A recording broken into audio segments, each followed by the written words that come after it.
বেগম খালেদা জিয়ার শারীরিক অবস্থার খোঁজখবর নিতে তার গুলশানের বাসভবনে গিয়েছিলেন। হঠাৎ করে সবাইকে চমক দিয়ে দিয়েছেন সেনাপ্রধান জেনারেল ওয়াকারুজ্জামান। আসসালামু আলাইকুম। আজকের এই ভিডিওটি প্রত্যেকটা যারা আমাকে ইউটিউবে দেখছেন বা ফেসবুকে দেখছেন, ভিডিওটা সর্বোচ্চ শেয়ার করবেন। আমি অন্তত লাস্ট যেই সময়টা ধরে ইউটিউবে এবং ফেসবুকে আপনাদের জন্য কন্টেন্ট তৈরি করি, এই সময়টার মধ্যে আমাদের যে সেনাপ্রধানরা আসছেন গেছেন, এদের সকলের মধ্যে আমাদের রানিং যিনি সেনাপ্রধান আছেন জেনারেল ওয়াকারুজ্জামান একটা ডিফারেন্ট ক্যারেক্টার। তিনি তার পেশাগত দায়িত্ব পালন করতে গিয়ে প্রমাণ করেছেন আত্মীয়তার চেয়ে পেশার জায়গাটা বড়। যদি সেনাপ্রধান সেদিন কোথাও না কোথাও এই সিদ্ধান্ত না নিতেন, হয়তো শেখ হাসিনা সরকারের পতন হতো, কিন্তু এত সহজে এটা হইতো না, আরও অনেকগুলা প্রাণ ঝরে যেত। আর এরপরে এই অন্তর্বর্তী সরকারের জন্য যতগুলো ভূমিকা তিনি রাখছেন বা সেনাবাহিনীকে যেভাবে ডিপ্লয়েড করে রেখেছেন, এর পাশাপাশি বিভিন্ন ধরনের বক্তব্য দিয়ে বা বিভিন্ন কর্মকাণ্ড দিয়ে তিনি যেই উদারতা বা সৌজন্যতা দেখাচ্ছেন, সেটা একটা ডিফারেন্ট মেসেজ দেয়। বিষয়টা এমন না যে সেনাপ্রধান আগামী দিনে বিএনপি ক্ষমতায় আসলে তিনিই সেনাপ্রধান থাকবেন আর সেই ক্ষেত্রে তার জন্য প্রমোশনটা ঠিক থাকে অথবা তার পদবিটা যেন ঠিক থাকে, বিষয়টা তা না।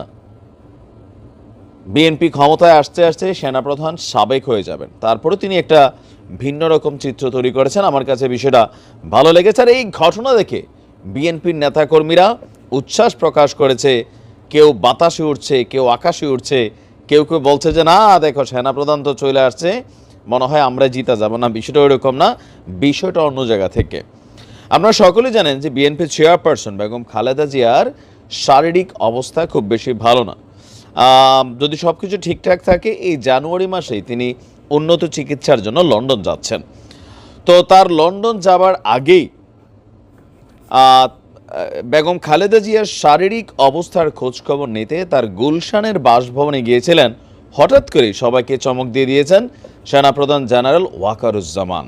তবে যাবার সময় তিনি একা যাননি, আর এটা অফিসিয়াল কোনো ভিজিট ছিল না যে সেনাপ্রধান যাচ্ছেন অফিসিয়ালি ভিজিট করতে বেগম খালেদা জিয়ার বাসায়। তিনি গিয়েছিলেন রাত 8:30টার দিকে। সেনাপ্রধান যাওয়ার সময় তার যিনি স্ত্রী আছেন তাকেও সাথে করে নিয়ে গেছেন। খালেদা জিয়ার বাসভবনে ফিরোজায় যাওয়ার পর সেখানে প্রায় 40 মিনিটের মতন তিনি অবস্থান করেছেন। আর বিএনপি চেয়ারপারসনের মিডিয়া উইংয়ের সদস্য শাহরুল কবির বলছেন যে সেনাপ্রধান রাত 8:30টায় আসছেন এবং কি 9:10-15 দিকে তিনি ফিরোজা থেকে বের হয়ে গেছেন। তিনি কেন আসলেন? তিনি আসলে খালেদা জিয়ার স্বাস্থ্যের খোঁজখবর নিতে আসছেন। এখানে এটা একটা পলিটিক্যালি মুভমেন্ট ছিল না, এটা একটা নন পলিটিক্যালি অথবা নন গভর্নমেন্ট একটা অবস্থান থেকে তিনি গিয়েছেন। বিএনপি চেয়ারপারসনের উপদেষ্টা সদস্য মেজর জেনারেল অবসরপ্রাপ্ত ফজলে লাহি তিনি বেগম খালেদা জিয়ার পক্ষে সেনাপ্রধানকে স্বাগত জানিয়েছিলেন এবং বিএনপি চেয়ারপারসন যেন দ্রুত সুস্থ হয়ে ওঠেন এই দোয়া করছেন সেনাপ্রধান। এই সময় তার সঙ্গে তার সহধর্মিণী উপস্থিত ছিল। আর এই জিনিসটা সামনে আসার পর সারা বাংলাদেশের কাছে সেনাপ্রধান হিসাবে জেনারেল ওয়াকারুজ্জামানের বাকি যে গুণাবলীগুলো ছিল বা পজিটিভ অবস্থান ছিল, এইটা আর একটা ডিফারেন্ট একটা ভূমিকা দিয়েছে। কারণ কেউ কেউ মনে করতো তিনি শেখ পরিবারের আত্মীয়, সো তিনি একটু ডিফারেন্ট হবেন বা এই হবেন সেই হবেন, কিন্তু আপনি দেখেন ভারতকেও যে পরিমাণ কঠোর বার্তা তিনি সহজ ভাষায় দিয়েছেন।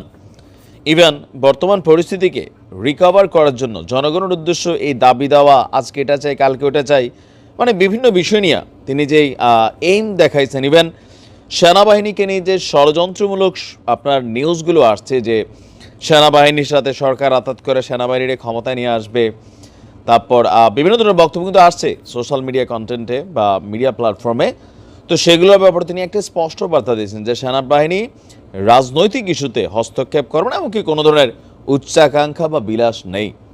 তো আমি জেনারেল ওয়াকারুজ্জামান সম্পর্কে ওনার যারা সমালোচক আছেন সবাই কিন্তু একটা কথা সবাই স্বীকার করেন, ভদ্র শান্ত মানুষ।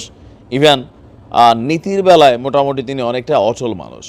তো ধন্যবাদ। এমন সৌহার্দ্যপূর্ণ জিনিসগুলো আমরা চাই। ভালো থাকবেন। আসসালামু আলাইকুম।